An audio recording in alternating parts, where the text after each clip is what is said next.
కాబట్టి జయించేవాడిని నాతో కూడా నా సింహాసనం మీద కూర్చుండనిస్తాను అన్నాడు. మన విజయ రహస్యం ఏమిటంటే మనం కూడా రేపు గెలవాలి అంటే ఒకే ఒక్క దారి, ఆ గెలిచిన ఆయనలోకి వెళ్ళిపోతే చాలు. దేవునికి మహిమ కలుగున గాక. గెలిచిన ఆయనను అంటుకట్టుకుంటే చాలు. ఆ గెలిచిన ఆయన సైన్యంలో మనం కూడా చేరగలిగితే చాలు. ఆయన జయిస్తూ వెళ్ళాడు, ఆయనకు సైన్యం ఉంది. అయ్యా నేను కూడా నీ సైన్యంలోనే ఉంటాను అని ఆ గెలిచిన సైన్యంలోకి ఒక సైనికుడు వచ్చాడు అనుకో, శత్రువు. ఈయన గెలిచాడు కనుక ఈ సైన్యంలోకి చేర్చబడిన వాడు కూడా గెలిచినట్టే. ఈడేమో మళ్ళీ కత్తి పట్టుకుని యుద్ధం చేసి ఆండీని పడవనవసరంలా. ఆల్రెడీ గెలిచినటువంటి గ్రూపులో వాడు కూడా చేరాడు కాబట్టి గెలిచినట్టే. అలాగే యేసయ్య గెలిచాడు కనుక యేసయ్యలోనికి మనం రాగలిగితే మనం గెలిచినట్టే. ఎందుకంటే మన పక్షాన యేసు ప్రభు గెలిచాడు కాబట్టి. ఇప్పుడు క్రికెట్ ఆడుతున్నాం, భారతదేశం తరఫు నుంచి కొంతమంది క్రికెట్ ఆడుతున్నారు పాకిస్తాన్ మీద. గెలిచారనుకో, భారతదేశం గెలిచింది అంటారు కదా, మనం ఆడేమా? మన తరఫున వాళ్ళు ఆడారు కాబట్టి వాళ్ళు గెలిస్తే మనం గెలిచినట్టే. మనమేనా మనమే అంటాం. ఏదో మనం ఆడేమా, బ్యాట్ పట్టుకున్నామా, లేదా బాల్ వేసామా, లేదా పరిగెత్తి ఎగురు బాల్ను పట్టుకున్నామా, లేదు మేము గెలిచాం అంటాము, అంతే కదా. అలాగే యేసుక్రీస్తు ప్రభుల వారు గెలిచాడు కనుక ఆయనలో మనం ఉంటే మనం గెలిచినట్టే.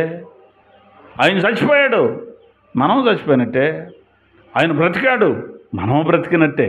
ఆయన పరలోకం వెళ్ళాడు, మనం వెళ్ళినట్టే. ఆయనలో ఉన్నాము కనుక. కాబట్టి మనం చేయవలసింది ఒకే ఒకటి. అమ్మో నా వల్ల కాదు, నేను పోరాడలేని అనుకోవద్దు. మనతో ఇప్పుడు పోరాటం చేస్తున్నది ఓడిపోయిన శత్రువు. ఓడిపోయినోడు మళ్ళీ మనతో ఎట్లా చేస్తున్నాడు? యేసుప్రభు వాడిని ఓడించాడు కదా, వాడిని ఆ దెబ్బతో తీసేయకుండా ఎందుకు ఉంచాడు? ఇంకా ఎందుకు ఉంచాడు? ఇక్కడ ఎందుకు ఉంచాడు అంటే, మనం దేవుణ్ణి నిజంగా నమ్మిన వాళ్ళమైతే మనం కూడా మన సాయశక్తిలో పోరాటం చెయ్యాలి. యేసయ్య చేసిన పోరాటం చేయలేకపోవచ్చు. మనం కూడా ఎవడెవరు నువ్వు వాడిని ఎడంగా ఉంచగలగాలి. చాలా సంతోషపడతారు దేవుడు. నేను దేన్ని అసహించుకున్నానో మా అబ్బాయి కూడా దాన్ని అసహించుకుంటాడంటే నాన్నకి ఎంత బాగుంటుంది. అటు వెళ్ళకూడదు అని చెప్పామనుకో, ఏమైతే వెళ్తే అంటే కోపం, చిచ్చి ఇటు అట్ట పుట్టాడు నాకు అనుకుంటారు. అటు వెళ్ళకూడదంటే ఓకే నాన్న అటు వెళ్ళకుండా ఉంటున్నాడు అనుకో, వెళ్ళాల్సి వచ్చిన పరిస్థితి వచ్చినప్పుడు కావాలని మనం వెళ్ళి రెక్కబట్టుకొని చెప్పాను కానీ వెళ్ళమగదా యువతలకు రా అని తీసుకొస్తాం. ఎవరెవరు వచ్చి చెడగొడుతుంటే మళ్ళీ యువతలకు తీసుకొచ్చి జాగ్రత్త, ఆళ్ళ జాతకాలు దేళ్ళ జాతకంతో చెప్తాం. అట్లాగే మనం పోరాటం చేస్తున్నాం. కొన్నిసార్లు పడిపోతుంటే ఆయనే పట్టుకొని అది అటు వెళ్ళొద్దన్నానా ఇటు వెళ్ళొద్దన్నానని నడిపిస్తాడు. అంటే మన మనసంతా ఆయన మీద ఉండాలి. అర్థమవుతుంది? ఆయనతో ఉంటే మనం కూడా జయించినట్టే. ఇదే రహస్యం. యేసు ప్రభుతో ఉండటమే. యేసు ప్రభుతో ఉండడం అంటే ఏంటండి? ఎంతకే యేసు ప్రభుతో ఉండడం అంటే ఏంటి? మందిరానికి వస్తున్నాం కదండి, మేము కూడా పాట నేర్చుకున్నామండి. నేను చూడకుండా కూడా పాడతానండి, 2 పాటలు పాడతాను చూడకుండా. ఇదేనా ఆయనతో ఉండడం అంటే? ఏమిటి జయించడం అంటే? ఏం జయించాలి? ఇప్పుడు మనం ఏం జయించాలి? సమయాన్ని బట్టి 2 లేకపోతే 3వ మాట నేను చెప్పి ముగించేస్తాను. చూద్దాం బైబిల్ గ్రంథంలో యోహాను రాసిన మొదటి పత్రిక 5వ అధ్యాయం. యోహాను రాసిన మొదటి పత్రిక 5వ అధ్యాయం 4వ వాక్యాన్ని చదువుదాం. దేవుని మూలముగా పుట్టిన వారందరూ ఎవరిని? లోకమును జయించుదురు. లోకమును జయించిన విజయము మన విశ్వాసమే. దేవునికి మహిమ కలుగును గాక. దేవుని మూలముగా పుట్టిన ప్రతి వాడు లోకాన్ని జయిస్తారు. లోకాన్ని జయించిన విజయము మన విశ్వాసమే అన్నాడు. అంటే జయించవలసింది మనం దేనిని? లోకాన్ని జయించాలి. లోకాన్ని, లోక కోరికలను, లోక ఆశలను, లోక పద్ధతులను, లోక సిద్ధాంతాలను, లోక మర్యాదను మనం అనుసరింపకూడదు. ఇది బైబిల్ చెప్తుంది. ఎందుకు అనుసరింపకూడదు? లోకాన్ని, లోకంలోనే ఉన్నాం కదా. లోకంలో ఉన్నప్పుడు లోక పద్ధతులు లేకుండా ఎలా? లోకంలో ఉన్నప్పుడు లోక ఆచారాలు లేకుండా ఎలా? లోకంలో ఉన్నప్పుడు లోక సిద్ధాంతంలో మనం బ్రతకకపోతే మరి ఎలా ఉంటుంది? ఈ లోకాన్ని తయారు చేసింది దేవుడు కదా, లోకం దేవునిదే కదా. మరి ఎందుకని లోకంలో ఉన్న వాటిని మనం ద్వేషించమంటున్నాడు, లోక సిద్ధాంతాలు ద్వేషించమంటున్నాడు. అంటే లోకంలో ఉన్నదంతా శరీరాశ, నేత్రాశ, జీవపు డంబం, పాపంతో నింపబడింది లోకం. అదేంటండి, లోకం దేవుడిది అయినప్పుడు పాపంతో ఎలా ఉంది? దేవుడైతే లోకాన్ని సృష్టించి మనిషికి అప్పచెప్పాడు, కానీ మనిషి మోసపోయి సాతానుగాడికి అప్పచెప్పేశాడు లోకాన్ని. సాతాను చేతిలో ఉంది లోకం. లోకం సాతాను సొంతమైపోయింది. కానీ సాతాను సొంతమైన లోకంలో దేవునికి సొంతమైన కొంతమంది ఉన్నారు.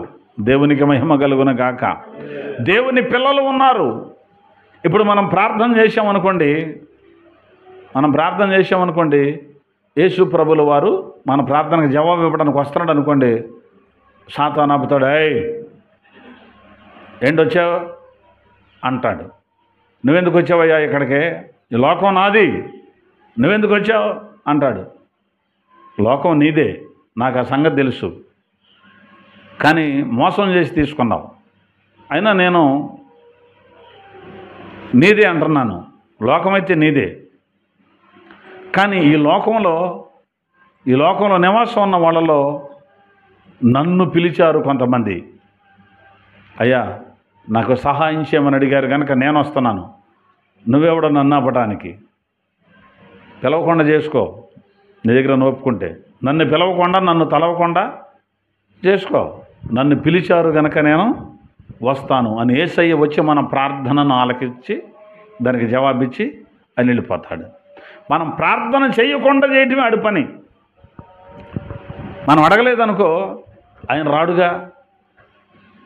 కాబట్టి అదేంటంటే మరి యేసుక్రీస్తు ప్రభులు వారు అలా వచ్చి వెళ్ళిపోవటం అని, లోకం ఆయన సొంతం కాదా? మరి నేను జయించిన వాడు నాతో కూర్చోబెట్టుకుంటున్నాను అడిగి ఏం జయించాడు మరి ఆయన? ఇంకా ఈ లోకం సాతానుగడి చేతిలోనే ఉందిగా. అవును, జయించడానికైతే జయించాడు, కానీ దానిని సొంతం చేసుకోవడానికి ఇంకా కొంత టైం ఉంది. దేవుడు కొంత కాలాన్ని ఇంకా ఉంచాడు. అందుకే యేసుక్రీస్తు ప్రభుల వారు అంటాడు, కాబట్టి పరలోకమందును భూమి మీదను నాకు సర్వాధికారము ఇయ్యబడి ఉన్నది అంటాడు. సర్వాధికారం ఆయనకి ఇయ్యబడింది అంటే అంతకు మునుపు ఆ అధికారం సాతాను దగ్గర ఉంది. ఈయన వచ్చి జయించి సర్వాధికారం పొందుకున్నాడు.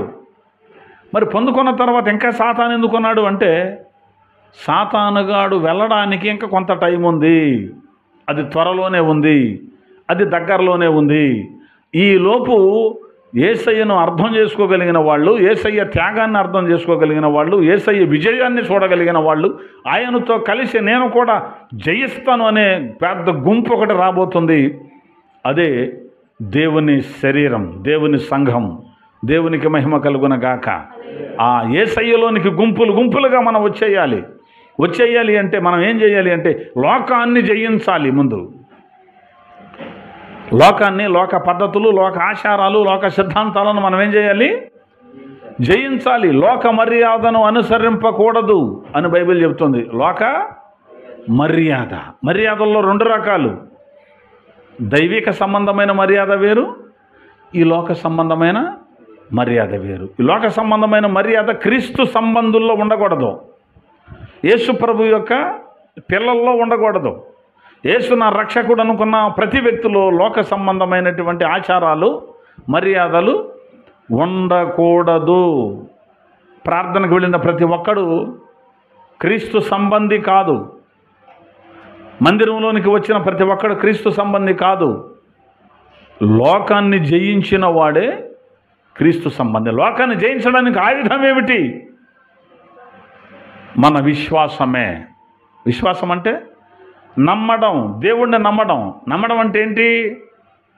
అందరూ నమ్మారు దేవుణ్ణి. దేవుడు అంటే నాకు తెలిసండి, ఆయన దేవుడు అని తెలిసాను, అందరూ నమ్మాం. కానీ నమ్మి ఊరుకుంటే కుదరదు. నమ్మామంటే దాని అర్థం ఏంటంటే దాని ప్రకారం చెయ్యడమే. అక్కడ అన్నాడు లోకమును జయించిన విజయము మన విశ్వాసమే. మనము దేవుని మూలంగా పుడితే, అంతేనా? మనము దేవుని మూలంగా పుట్టిన వారము కనుక అది దేవుని మూలంగా పుడితే లోకాన్ని జయిస్తాం. మరి మనుష్య ఇచ్చల వల్ల, రక్త మాంసముల వల్ల పుడితే జయించలేము. మనుష్యేచ్ఛల వల్ల రక్తమాంసం వల్ల మీరు పుట్టినవారు కారు అంటాడు యోహాను సువార్తలో యేసుప్రభు. అంటే బైబిల్లో ఆ మాట ఉంది, దేవుని మూలంగా పుట్టాలి. దేవుని మూలంగా పుట్టిన ప్రతివాడు జయిస్తాడు. దేవుని మూలంగా పుట్టడం అంటే ఏంటండి? తల్లిదండ్రులకు రక్తమాంసాల వల్ల పుట్టాము సరే, కానీ దేవుని మూలంగా ప్రతి ఒక్కడూ పుట్టాలి. వాళ్ళు జయిస్తారు లోకాన్ని. దేవుని మూలంగా పుట్టడం అంటే ఒకడు క్రొత్తగా జన్మించితేనే కానీ వాడు దేవుని రాజ్యములో ప్రవేశించలేడు. ఇంతకుముందు పుట్టిన ఈ పుట్టుకి ఏం వయసు వచ్చింది? మళ్ళీ ఎందుకు పుట్టాలి కొత్తగా మనం? ఈ పుట్టుక మన తల్లిదండ్రుల నుంచి సంక్రమించిన పాపం కూడా ఈ పుట్టుకతో పాటు మన మీదకు వచ్చింది. మనము పాపులమే. పాప సహితుడులో నుండి పాప రహితుడు పుట్టగలిగిన ఎంత మేలు, పుట్టడో పుట్టలేడు. కాబట్టి తల్లిదండ్రుల నుంచి పుట్టిన ఈ పుట్టుకి ఏమొచ్చిందంటే పాపం వచ్చింది, దానివల్ల శాపం వచ్చింది, దానివల్ల నరకం వచ్చింది. కాబట్టి ఈ పుట్టుక సాలదు. ఇప్పుడు దేవుని మూలంగా పుట్టాలి అంటే ఇలా బ్రతికి ఉండగానే యేసయ్య పక్షానికి వచ్చేసి ఒక వ్యక్తి నీళ్ళల్లో ముంచుడ బాప్తీసం పొందాలి. వాడు మాత్రమే లోకాన్ని జయిస్తాడు. వాడు మాత్రమే దేవుని కుమారుడు కుమార్తె అనబడతారు. దేవుని పిల్లలు అందరూ కాదు, బాప్తీసం పొందిన వాళ్ళే. బాప్తీసం పొందకుండా వాక్యం చెప్పినా వాళ్ళు దేవుని పిల్లలు కాదు. బాప్తీసం పొందకుండా పెద్ద భారతదేశం కాదు, మిగిలిన దేశాలన్నిటి నుండి పెద్ద పెద్ద సంఘాలు కలిగిన వాళ్ళున్నా వాళ్ళు దేవుని పిల్లలు కాదు. దేవుని సంబంధి అయిన వాడే లోకాన్ని జయిస్తాడు. దేవుని మూలంగా పుట్టినవాడు మాత్రమే. అంటే బాప్తీసం ద్వారా ఒక వ్యక్తి దేవుని సంబంధి అవుతాడు, దేవుని కుమారుడు కుమార్తె అవుతారు. మరి ఇంకా బాప్తీసం పొందారా? రైట్, పొందితే సంతోషం. మరి పొందని వాళ్ళు దేవుని పిల్లలు కాదు. మరి బాప్తీసం పొందిన వాళ్ళు దేవుని సంబంధులుగానే ఉన్నారా? సంబంధం తెగగొట్టుకొని ఉన్నారా? తెగొట్టుకోవచ్చా? సంబంధం తెగొట్టుకోవచ్చా? తగ్గొట్టుకోకూడదు, కానీ తెగొట్టుకునే అవకాశం ఉందా? పుష్కలంగా ఉంది. ఇప్పుడు పెళ్ళి అయితే మాత్రం వాళ్ళు చెప్పినట్టే నెలని ఉందా? మనకు నచ్చకపోతే ఏంటి, విడాకులకి ఏం చేస్తున్నారు? అప్లై చేస్తున్నారా? వాళ్ళు మనకి విడాకులను సప్లై చేస్తున్నారుగా, అంతే కదా. కలిసి నడవాలని ఇద్దరు అనుకుంటేనే, ఒకళ్ళు వద్దు అనుకున్నా నడవలేదు. నేను సంతకం పెట్టినంటే నువ్వన్నా కానీ కుదరదు, ఇచ్చేస్తారు అవతల కావాలంటే. కాబట్టి బాప్తీసం పొందిన మనం ఆయనతోనే, ఆయన బిడ్డగానే ఉన్నామా? ఆయనకు దూరం అయ్యామా? ఆయనకు దూరం అయితే మనం లోకాన్ని జయించలేం. ఆయనకు దూరం అయితే లోకానికి దగ్గరైపోయినట్టే. కాబట్టి మనం బాప్తీసం ద్వారా మనం లోకాన్ని జయించాలి. లోకాన్ని జయించిన విజయము మన విశ్వాసమే. విశ్వాసం అంటే ఆయన నమ్మేమని చూశారు, అదే ఆ నమ్మకం మీద అలా ముందుకు వెళ్ళిపోవాలి. మరి ఎంతవరకు మనకు విశ్వాసం ఉంది లోకం మీద లేకపోతే దేవుని మీద? లోకం మీద నమ్మకం ఎక్కువ ఉంటుంది మనకి, చాలామందికి.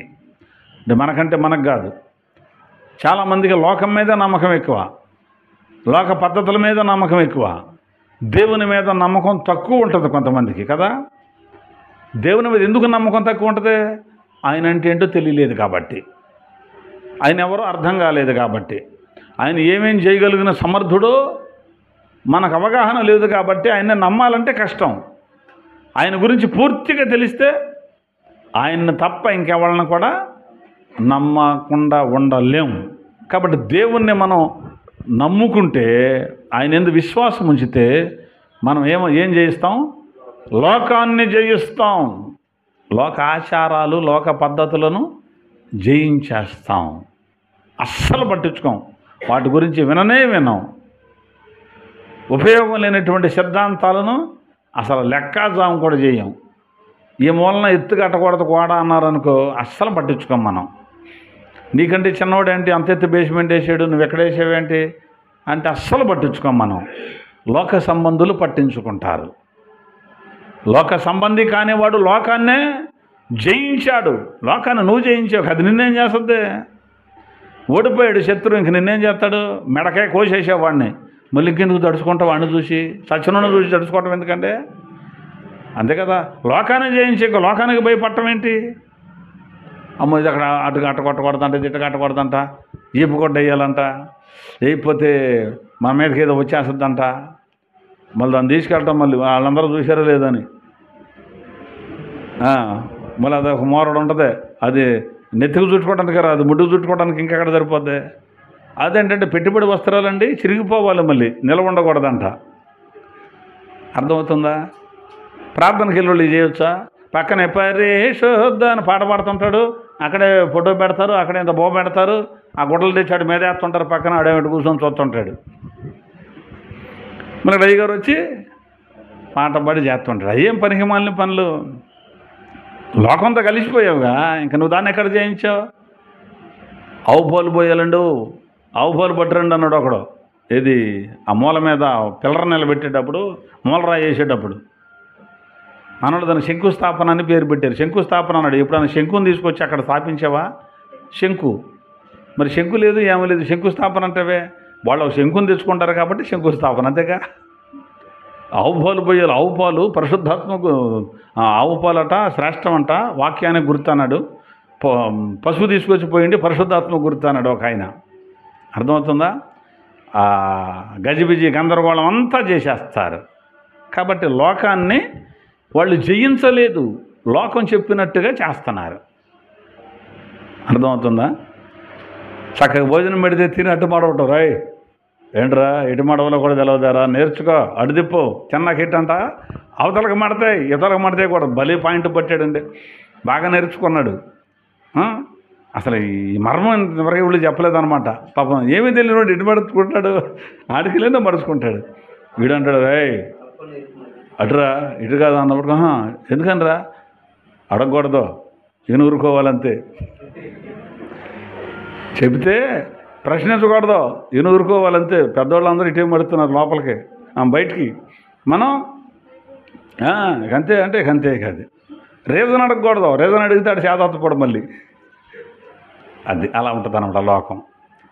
ఆ తర్వాత బజార్ అంతా తిరిగి గిన్నెలు పంచుతుంటారు. ఇంకా అదేంటి మాకు ఒకటే ఇచ్చారు, రెండు ఏంటి అవి గిన్నెలు, మేము ఎంత ఇస్తున్నాం అనుకుంటున్నావు? ఇద్దరికే సరిపడి ఇస్తున్నాం, మళ్ళీ తీసుకొని బాగానే ఉంటారు.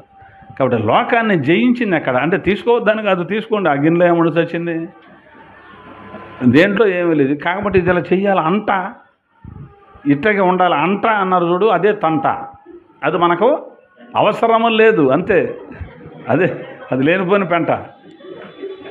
కాబట్టి వ్రాయబడినటువంటి మాట ఏమిటంటే, మనం జయించామండి. చచ్చిపోయాడు యేసుప్రభు. సింహము, సాతాను సింహములు గర్జిస్తున్నాడు అన్నాడు. కూరలు బీగేశాడు, కూరలు బీగిస్తాడు, ఎవరిని మింగుదామని చూస్తున్నాడు. వాడు ఇక నవ్వటం లేదు, మింగటమే. ఓడిపోయిన శత్రువుతో మన యుద్ధం చేస్తున్నాం ఇప్పుడు. అర్థమైందా? చచ్చి పడిపోయాడు అక్కడాడు. అమ్మో ఇంతలాగా ఉన్నాడు, ఆడు ఎంతలాగా ఉంటే నాడు చచ్చాడు. భయం ఎందుకు? మనం బతుకున్నాం, కత్తి మన చేతిలో ఉంది. ఈ లోకం అనేటువంటి శత్రువు చచ్చిపోయి పడిపోయి ఉన్నాడు. వాము ఇంత బారు ఉన్నాడంటే, ఎంత ఎత్తున్నాడంటరా, ఎంత తినోడు అంటా వీడు నాన్న చూసి తెలుసుకుంటావు ఎందుకు? చచ్చిన సింహం కన్నా బ్రతుకున్న పిల్లే మెరుగు కదా. సింహం చచ్చిపోయింది, ఉపయోగం ఏముంది? పిల్లి అయితే కాస్త పోరాటం చేస్తుంది, సింహం ఏమైనా చేస్తుందాక పోయాక చచ్చాక. అట్లాగే లోకాన్ని యేసయ్య జయించాడు, లోక ఆశలను యేసయ్య జయించాడు, లోక సిద్ధాంతాలను యేసయ్య జయించాడు, లోకమును జయించాడు. కాబట్టి మనం ఆయన సంబంధులం అయితే మనం కూడా జయించినట్టే, ఆయన జయించాడు కాబట్టి కదా. చూద్దాం ఆ మాట ఒకసారి. ఆ మాట కొరింథీయులకు రాసినటువంటి 2వ పత్రిక 14-15. 2వ పత్రిక 5వ అధ్యాయం 14-15 వచనాలు. కొరింథీయులకు రాసిన 2వ పత్రిక 5:14-15. క్రీస్తు ప్రేమ మమ్ములను బలవంతము చేయుచున్నది. ఎలాగంటే, ఎంతమంది కోసం చచ్చిపోయాడు ఆయన? అందరి కొరకు ఒకడు మృతి పొందాను గనుక అందరూ మృతి పొందిరనియు జీవించు వారికి మీదట తమ కొరకు కాక మన నిమిత్తము మృతి పొంది తిరిగి లేచిన వాని కొరకే జీవించుటకు ఆయన అందరి కొరకు మృతి పొందిననియు నిశ్చయించుకొనుచున్నాము. చాలు. ఆయన చచ్చిపోయి లేచాడు కాబట్టి మనం కూడా చచ్చిపోయి లేచినట్టే. ఆయన జయించాడు కనుక మనం కూడా జయించినట్టే. ఆయనతో మనం ఉండటమేనండి ఇక చేయవలసింది. ఈ విజయానికి రహస్యం ఏంటనుకుంటున్నారు? డైరెక్ట్గా సాతానుగాడితో లోకంతో మనమైతే ఏమీ చేయలేం, కానీ జయించిన ఆయన ఉన్నాడు చూడు, ఆయన సైన్యంలో చేరిపోవటమే. దేవునికి స్తోత్రం కలుగును గాక. గెలిచిన వాని పక్షానికి వెళ్ళిపోవడమే విజయ రహస్యం. అర్థమవుతుందా? గెలిచిన వాడి పక్షానికి నిలబట్టడానికి కూడా బాధ అయితే ఎట్టా? గెలిచిన వానిలోనికి వచ్చేయాలి, గెలిచిన వాని పక్షానికి వచ్చేయాలి. అమ్మో ఆయనలోకి వెళ్తే మరి ఇది చేయకూడదేమో, ఆయనలోకి వెళ్తే అది చేయకూడదేమో, అది చేయకూడదు ఇది చేయకూడదు అనుకుంటే పోతాం. కాబట్టి ఒకటి, లోకాన్ని మనం జయించాలి. తర్వాత కొరింథీయులకు రాసిన మొదటి పత్రిక 15వ అధ్యాయం 54వ వచనం నుంచి చూద్దాం. ఈ మాట చెప్పి నేను ముగించేస్తాను.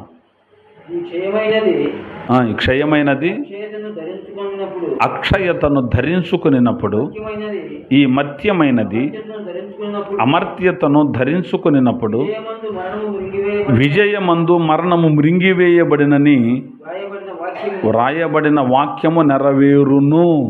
ఓ మరణమా నీ విజయం ఎక్కడా? ఓ మరణమా నీ ముల్లెక్కడా? మరణపు ముళ్ళు పాపం, పాపమునకున్న బలం ధర్మశాస్త్రం. చాలండి. ఇక్కడ అన్నాడు మర్త్యమైనది, ఈ క్షయమైనది అక్షయతను ధరించుకునినప్పుడు, మర్త్యమైనది అమర్త్యతను ధరించుకునినప్పుడు విజయమందు మరణము మృంగివేయబడును అని వ్రాయబడిన వాక్యము నెరవేరును అన్నాడు. విజయమందు మరణం ఏమవుతుంది? మృంగివేయబడుతుంది. అంటే మరణాన్ని విజయం ఏం చేసింది? అమాంతంగా మింగేసింది. మరణం ఉంటుందా? ఇక మరణం ఉంటుందా? యాపిల్గా ఎక్కడ ఉంది, దాన్ని కరపెర నవ్వులు మింగేసాం, అక్కడ యాపిల్ ఉంటుంది? అక్కడ ఉండదు. అలాగే మరణం అనేటువంటిది ఒకటి ఉంది, దాన్ని జయించాలి. మనం జయించలేకపోతున్నాం. ఆయన వచ్చి ఏం చేశాడు అనుకుంటున్నారు? మింగేసేసాడు. యేసయ్య వచ్చి మరణాన్ని మింగేశాడు. ఇక మరణం ఉంటుందా? ఉండదు. మరి అదేంటే ఆయన ఎప్పుడో 2025 ఏళ్ల క్రితం మింగితే ఇంకా ఉందిగా మరణం. ఇందాక మనం చెప్పుకున్నట్టే ఇది కూడా నశించేటువంటి ఒక రోజు ఉంది. దేవుని శత్రువులు ఎంతమంది అయితే ఉన్నారో వాళ్ళందరిలో ఆఖరణ చచ్చిపోయే శత్రువే మరణం. కడపట నశింపజేయబడు శత్రువు మరణం. వాడు ఆఖరణ చచ్చిపోతాడు. ఈలోపు ఏంటంటే మరణానికి ఒక దెబ్బ కొట్టి అక్కడ కూర్చోబెట్టాడు అనమాట. అయిపోయింది. అది అయిపోయింది. దానికి ఓపిక లేదు. మరణానికి ఏం లేదు, ఓపిక లేదు. మరణానికి చెక్కు పడిపోయింది. మరణానికి ఫుల్ స్టాప్ పెట్టేసాడు దేవుడు. అయితే ఇది సంపూర్ణంగా ఎప్పుడు నెరవేరుతుంది? అక్కడే అన్నాడు, ఈ క్షయమైనది అక్షయతను ధరించుకున్నప్పుడు, మర్త్యమైన ఈ శరీరం అమర్త్యతను ధరించుకున్నప్పుడు విజయమందు మరణం మృంగివేయబడినను వ్రాయబడిన వాక్యము నెరవేరును. నెరవేరిందా? నెరవేరును అంటే నెరవేరిపోయిందనా? ఇంకా నెరవేరల. మరణం ఇంకా ఏలుబడి చేస్తుంది. ఇంకా చచ్చిపోతున్నారు. వింటున్నారు? ఎప్పుడన్నా విన్నారా? ఫలానా చచ్చిపోయారండి అని ఎక్కడన్నా విన్నారా మీరు? మీకు తెలిసి విన్నారా? వినలేదు. ఇప్పుడు చచ్చిపోవటం అంటే ఏంటండి అని లేకపోతే గౌతమ్ బుద్ధుడిలాగా అడుగుతారా? ఎందుకంటే ఆయనకి తెలియదు కదా. గౌతమ్ బుద్ధుడికి అప్పుడు తెలియదు, ఫస్ట్లో, తర్వాత తెలిసింది. కాబట్టి ఇంకా మరణాలు జరుగుతున్నాయి. కానీ ఇదంతా ఎప్పుడు నెరవేరుతుంది? క్షయమైన ఈ శరీరం అక్షయతను తొడుక్కోవాలి, మర్త్యమైన దేహం అమర్త్యం తొడుక్కోవాలి. ఎప్పుడు తొడుక్కుంటే ఇవన్నీ? ఈ శరీరం అంట ఇంకొక శరీరాన్ని తొడుక్కోవాలట. పాడైపోయే శరీరం ఇది. పాడైపోయే శరీరం కాదు. 25 సంవత్సరాల క్రితం ఎట్లుండానండి నేను? బాణం లాగా లాగ వదిలిపెడితే జమ్ము నిలిపోయేవాడిని. ఇప్పుడు లెగాలంటే ఇటు పట్టుకొని 2-3 సార్లు ఊపి లేగాలి అనుకో. మరి ఎట్లయిపోయిందేంటి? ఈ శరీరం ఇంతే. కానీ మహిమ శరీరం ఒకటి ఉంది, పాడవన శరీరం ఒకటి ఉంది నాది. దాన్ని ఏం చేశాడంటే దేవుడు అక్కడ దాచి ఉంచాడు. పరలోకంలోనే అక్కడ గోడ ఒకటి ఉంది. దాంట్లో మనందరి శరీరాలు అక్కడ పెట్టి, మహిమ శరీరాలు ఉన్నాయా, దాన్ని పంపిస్తాడు. అది వచ్చి దీన్ని తొడుక్కుంటుంది. దీన్ని తొడుక్కున్నప్పటికీ మళ్ళీ జమ్ములు లేస్తాం. ఇక అప్పుడు మరణం ఉండదు. ఇక మరణం లేదు ఈ శరీరానికి. ఈ శరీరానికి ఏముండదు? మరణం ఉండదు. ఆల్రెడీ చచ్చిపోయిన వాళ్ళు ఉన్నారుగా, మరి వాళ్ళేంటి? వాళ్ళకు కూడా పునరుద్ధానంలో మళ్ళీ బ్రతికించి ప్రాణాత్మ శరీరాలు ఇప్పుడు ఎలా ఉన్నాయో అలాగే వాళ్ళు బయటికి రావటం ఆ శరీరం వచ్చి వాళ్ళని దొడుక్కుంటుంది.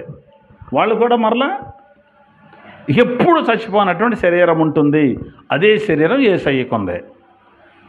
చచ్చిపోయి తిరిగి లేచిన వాళ్ళల్లో యేసుప్రభుల వారు తప్ప ఇంకెవ్వరు కూడా లేరు. ఆయన శరీరమే మనకు కూడా వస్తుంది, మహిమ శరీరం. అంటే ఈ శరీరం మీద ఆ శరీరం దొడుక్కుంటుంది. మరి రక్తమాంసములు దేవుని రాజ్యాన్ని స్వతంత్రించుకోవగా మనం చచ్చిపోవాలేమో అంటారు కొంతమంది. మార్పు చెందుతాం అన్నాడా? మార్పు చెందినప్పుడు శరీరంలో ఈ రక్తమాంసం ఇప్పుడున్నట్టుగా ఉండదు. అక్కడ ఉండటానికి కావలసినటువంటి శరీరంగా మార్పు చెందుతుంది. దేవునికి మహిమ కలుగునగాక. కాబట్టి మనం అందరం చచ్చిపోవాలని రూల్ ఏమి లేదు, అందరూ చావాలనే రూల్ ఏమి లేదు. అందరూ చావరు. కొంతమంది అంటారు చచ్చిపోవలసిందే, పుట్టినోడు చావాలి కాబట్టి అంటారు. మరి ఇద్దరు చచ్చిపోలేదు అన్నామనుకో, ఎవరో హనోకు ఏలియాలు చచ్చిపోలేదు కదండి అన్నామనుకో, బలేటోడివి. ప్రకటన గ్రంథంలో రేపు రాబోయే ఇద్దరు సాక్షులు ఎవరనుకుంటున్నారు? మొదటి 3.5 సంవత్సరాల్లో ప్రవచించే ఇద్దరు ప్రవక్తలు ఎవరనుకుంటున్నారు? వాళ్ళే. వాళ్ళు వచ్చి చంపబడి 3.5 రోజులు యెరూషలేములో శవాలు రోడ్డు మీద పడి ఉంటాయి కదా, వాళ్ళు ఎవరు అనుకుంటున్నారు? వాళ్ళనే పంపుతాడు దేవుడు. ఎందుకు? అప్పుడు చనిపోలేదు కాబట్టి ఇప్పుడు చచ్చిపోవడానికి. కాబట్టి శరీరం చావాల్సిందే అంటున్నారు వాళ్ళు. పాపం తెలియదు వాళ్ళకి. మరి అలాంటప్పుడు ప్రభు రాకడ వచ్చిందనుకో, ప్రభు రాకడ వచ్చినప్పుడు సజీవులమైన మనమందరం ఏమవ్వాలి? చచ్చిపోవాలా? లేదు. అక్కడే అన్నాడుగా 51వ వచనంలో, ఇదిగో మీకు ఒక మర్మము తెలుపుచున్నాను, మనమందరం నిద్రించం. మనమందరం ఏం చేయం అంటే చచ్చిపోము, కానీ నిమిషంలో ఒక రెప్పపాటున కడబోరం రోగుతుంది, అప్పుడు మార్పు చెందుతాం. అది పాయింట్. చనిపోము, చచ్చిపోవాలి అని రూల్ ఉందని అన్నవాడు మరి వీళ్ళంతా ఎప్పుడు చచ్చిపోతారో మనకు చెప్పాలి. తెసలోనికి రాసినటువంటి మొదటి పత్రిక 4:17 కూడా అంటాడు, ప్రధాన దూత శబ్దముతోనూ దేవుని బోరతోనూ పరలోకం నుండి ప్రభు దిగివచ్చును, క్రీస్తునందుండి మృతులైన వారు మొదట లేతురు, ఆ మీదట సజీవులమై నిలుచుండి మనం ఏమై నిలుచుండి మనం సజీవులమై నిలుచుండి మనము వారితో కూడా ప్రభువుని ఎదుర్కొనుటకు ఏకముగా ఆకాశ మండలమునకు మేఘముల మీద కొనిపోబడదాం అన్నాడు. బ్రతకుండా వాళ్ళ మార్పు చెంది వెళ్తాం అంతే. మీరు ఎక్కడైనా చచ్చిపోయిన కాడ కూటం పెడితే చూడండి, సహోదరులారా మనమంతా చనిపోవాలి, తప్పదు. మరణము అందరికీ వచ్చును. కాబట్టి ఏదో ఒక రోజున మనమంతా చచ్చిపోతాం. ఎవడు చెప్పాడు ఇక్కడికి? మరణం అందరికీ వచ్చును పాయింటే. కానీ దాన్ని చెక్కు పెట్టాడు యేసుప్రభు వచ్చి. ఆయన రాకడ సమయంలో బ్రతుకున్న వాళ్ళు చచ్చిపోవలసిన అవసరం లేదు, వెళ్ళిపోతారు. అర్థమవుతుందా? విజయమందు మరణము మృంగివేయబడుతుందంటే అప్పుడు జరుగుద్ది. కడబోరం రోగినప్పుడు, మహిమ శరీరాలతో మనం ధరించినప్పుడు, అప్పుడు మనం ఎక్కడికి వెళ్తాం? ఆయన ఉన్న చోటకి వెళ్ళిపోతాం. మళ్ళీ చావలసిన అవసరత మాత్రం మనకు లేదు. ఎలాంటి శరీరం అంటే అది ఇటు గోడ ఉంది, తలుపులేసి ఉన్నాయి, వెళ్ళిపోయాడు యేసుప్రభు అవతలకి. ఆయన పునరుద్ధానంతో లేచిన శరీరం ఎలాంటిది? అదే శరీరం. అంటే ఇదే శరీరానికి మహిమ శరీరం తొడుక్కుంది కనుక అవతలకి రక్త మాంసం. ఇప్పుడు ఆయనకి ఎముకలు మాంసం కూడా ఉంది. నాకున్నట్టుగా ఎముకలను మాంసమును భూతానికి ఉండవు అన్నాడు. అట్లాగే మనకు కూడా ఇదే శరీరం ఉంటుంది, కానీ మహిమ శరీరం తొడుక్కుని అవతలకి వెళ్ళిపోతాం. అసలు మనిషి అంటే అలాగే ఉండాలి. అలాంటి వాడిని దేవుడు చేసుకున్నది కూడా, మనిషిని దేవుడు చేసుకున్నది కూడా అలాంటి వాడినే. మనం పునరుద్ధానం చెందాక మన శరీరం ఎట్లా అవుద్దంటే యేసుప్రభు శరీరం లాగా అయిపోద్దా? మన శరీరం కూడా అయిపోద్ది. చూద్దాం. ఈ మాట నేను చూపిస్తాను. చూద్దాం. బైబిల్ గ్రంథంలో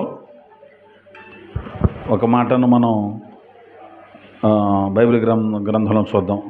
ఆయన శరీరమునకు, మన దేన శరీరమును వచనం చెప్తున్నాను. ఫిలిప్పీ పత్రిక 3వ అధ్యాయం 21వ వచనం, సమస్తమును తనకు లోపరుచుకొని జాలిన శక్తిని బట్టి ఆయన మన దేన శరీరమును తన మహిమ గల శరీరమునకు సమరూపము గల దానిగా మార్చును. మన దేన శరీరాన్ని ఆయన మహిమ గల శరీరానికి ఎలాంటి దానిగా?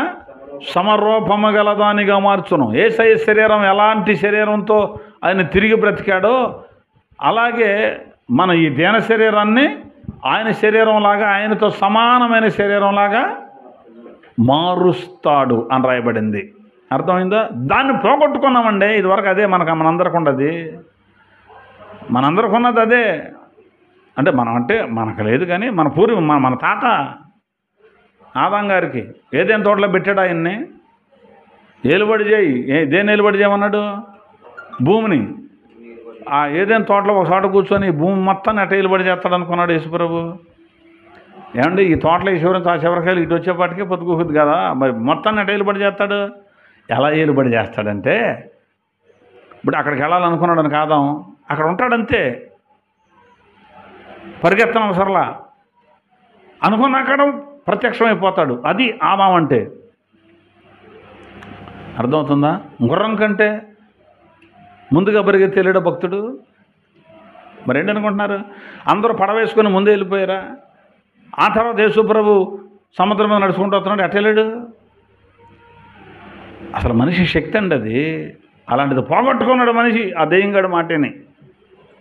నిజం. ఇప్పుడు చార్మినార్ చూశారుగా, ఇప్పుడు ఆలోచిస్తే మనం ఎక్కడి నుంచో చూసామో గప్పుకుని గుర్తుకొచ్చేస్తుందా? ఇప్పుడు అక్కడికి వెళ్ళాలనుకున్నాం అనుకోండి, పెట్టబడి అక్కడ ప్రత్యక్షమైపోతాం. అలాంటి శరీరం మనకు వస్తుంది రేపు. యేసుప్రభు వచ్చి 1000 ఏళ్ల పరిపాలన చేస్తాడు ఇక్కడ భూమి మీద. అప్పుడు ఇక్కడే మనకి ఏదో ప్రాంతం అప్పు చెప్తాడు, పంచాయతీలో నువ్వు చూసుకోమంటాడు కదా. ఇక్కడ మనం ఏర్పాటు చేస్తుంటాం కదా. మరి ఏదన్నా అవసరం వచ్చింది, డ్రైనేజ్ సిస్టమ్ సరిలేదయ్యా ఏసైకి చెప్పాలంటే మరి యెరూషలేం వెళ్ళాలి, ఆయన అక్కడే కూర్చున్నాడు. మరి ఎట్లా విమానం చూసుకొని వెళ్ళాలా? అవసరంలా అనుకుంటే చాలు అక్కడికి వెళ్ళి ఆయన ముందు నుంచుంటాం. ఏంటి అయ్యా, మరి అక్కడ డ్రైనేజ్ సిస్టమ్ సరిలేదు, నీళ్లు పాటలేదు, ఏం కావాలి? పలానా వెళ్ళి గ్రాండ్ అయిపోయింది పని, మళ్ళీ ట్రాక్ మరి ఇక్కడికి వచ్చేస్తాం. అదనమాట. అలాంటి శరీరాలు మనకి ఎప్పుడు వస్తాయో అప్పుడు విజయమందు మరణము మృంగివేయబడెను అన్న వాక్యం నెరవేరును.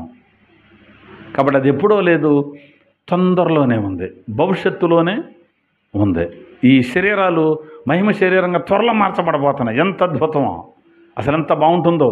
కోట్ల దోతల ముందు, ఎంతోమంది పరిశుద్ధుల ముందు, ఎంతోమంది దేవునికి ఇష్టంగా బ్రతికినటువంటి మహాభక్తులు ఉన్నారే, వాళ్ళందరి ముందు వాళ్ళతో కలిసి మనం కూడా ఆ గుంపులో కూర్చొని ఉంటాం. వాళ్ళలో ప్రత్యేకించి పేరు పెట్టి పిలుస్తాడు, ఇలా రా అంటాడు. ఎంత బాగుంటుందంటే, అంతమంది పిలిచి పర్వాలేదు, నీకు ఇచ్చిన జ్ఞానాన్ని బట్టి, నీకు ఇచ్చిన శక్తిని బట్టి కొంతమందికి వాక్యం చెప్పేవాళ్ళు, ఇది ఈయనకి బహుమతి ఇస్తున్నానంటే అందరూ ఎంత బాగుంటుందండి. అలా కాకుండా దౌర్భాగ్యుడా, ఇన్ని సంవత్సరాలు నీకు ఇచ్చానే, నువ్వు దౌర్భాగ్యుడవు, దిక్కుమాలిన వాడవు, నువ్వు ధన సమృద్ధి చేసుకున్నాను అనుకున్నటువంటి దరిద్రుడవు, నాకేంటి వస్త్రాలు ఉన్నాయి అనుకున్నటువంటి దిగంబరివు నువ్వు. నీకు ఆయుష్ ఇచ్చా, ఆరోగ్యం ఇచ్చా, డబ్బులు ఇచ్చా, వయసునిచ్చా, తెలివితేటలు ఇచ్చా, అన్నీ ఇచ్చే ఇష్టం వచ్చినట్టు తిన్నావు, ఇష్టం వచ్చినట్టు తిరిగావు, ప్రార్థన అంటే లెక్కలేదు, దేవుడు అంటే భయం లేదు, ఎన్నిసార్లు స్వార్థ చెప్పినా అన్నావు. అది నరకం అని చెప్పి ఇక్కడ పట్టుకొని ఇసిరేటివే. అక్కడ యుగములు కాలటమే. ఆ కాలేటప్పుడు ఆఖరణే పడేసేది ఎవరినంటే మరణాన్ని, మృతుల లోకాన్ని, శాతాన్ని, అబద్ధ ప్రవక్తని, వీళ్ళందరిని ముందే పడేస్తాడు. ఆఖరణ పడేసేది ఎవరినంటే మరణాన్ని, మృతుల లోకాన్ని కూడా, లోకాన్ని తీసుకెళ్ళి నరకంలో పడేసేస్తాడు. వాళ్ళతో కలిసి హాయిగా కాలుకుంటా, ఎగురుకుంటా, అరవడమే పని. అందుకని చెబుతున్నాను, అంతే మరి, ఇక తప్పదు కదా. అందుకని చెబుతున్నాను, మనం జయించాలి. నా వల్ల కాదయ్యా, ఆయన సహాయమే తీసుకో. అయ్యా నువ్వు జయించావుగా, నాకు కూడా సహాయం చేయి అను. ఆయన చేయి చాపి సిద్ధంగా ఉన్నాను అన్నాడు. ఇక్కడ ఎట్లా చేయాలో నాకు అర్థం కావట్లేదు రా అంటాడు. ఆయనే చేపట్టుకుంటాడు.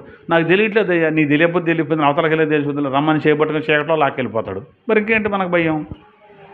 కాబట్టి బాప్తీసం పొంది దేవుని పిల్లలుగా మార్చబడి లోకాన్ని జయిద్దాం. యేసయ్య మరణాన్ని జయించాడు కనుక మనం కూడా మరణాన్ని జయించాలి. అంటే యేసయ్యను కలిగి, యేసయ్య చచ్చిపోయాడు, మనం చచ్చిపోయినట్టే, యేసయ్య బ్రతికాడు, మనం బ్రతికినట్టే. కాబట్టి మనం విజయం పొందుకోవాలంటే ఒక్క యేసు ప్రభు ద్వారా మాత్రమే సాధ్యం అవుతుంది. నిజంగా యేసు ప్రభువుని నమ్మితే ఈ మాటలు విన్న తర్వాత బాప్తిసం పొందకుండా చచ్చిపోవడానికి ఇష్టపడరు. నేను పొందుతాలేండి, తర్వాత పొందుతాను కానీ ఆ తర్వాత అంటే ఆ తర్వాతే టైం అయిపోయిన తర్వాత, ఎగ్జామ్కి టైం అయిపోయిన తర్వాత నేను కూడా రాస్తాను. నేను బాగా చదివా, రాత్రి 2 వరకు చదివి, అందుకే ఇప్పుడు ఆలస్యమైందంటే రాయనిస్తారా? ఆ తర్వాత అంటే ఇంకో ఈసారి ఉంటుందిలే అమ్మ, వచ్చే సంవత్సరంలో అప్పుడు రాద్ది కానిలే అంటారు. అంతేనా? సమయం ఉండగానే మనం చేయవలసిన పని ఏంటి? యేసుక్రీస్తు ప్రభువులోకి వచ్చేయాలండి. అక్కడికి రావడానికి ఎందుకంటే వెనక ముందు ఆడటం, ఏ శైలికి రావటం, వచ్చాక కింద మీద పడు, మళ్ళీ సరవు, మళ్ళీ లైన్లోకి రా, అంతే తప్ప అసలు రాకుండా ఉండి ఏం చేద్దామని, అమ్మో ఏ శైలికి వచ్చానంటే అది చేయకూడదంటే మరి ఇప్పుడు అయినా చేద్దామనా అనుకుందాం. ఎంతమందిని పొడిసేవేంటి ఇప్పుడు యేసు ప్రభువులోకి రాకుండా? అది లేదుగా, అది లేదు మరి ఎందుకు? కాబట్టి ప్రభువులోనికి వచ్చేద్దాం. యేసయ్య ద్వారా మనం కూడా లోకాన్ని చేయొద్దాం, మరణాన్ని చేయొద్దాం, ఇంకెన్నెన్నో చేయవలసిన సమస్తాన్ని మనం చేయొద్దాం. అలాంటి విజయాన్ని దేవుడు మనందరికీ అనుగ్రహించునుగాక.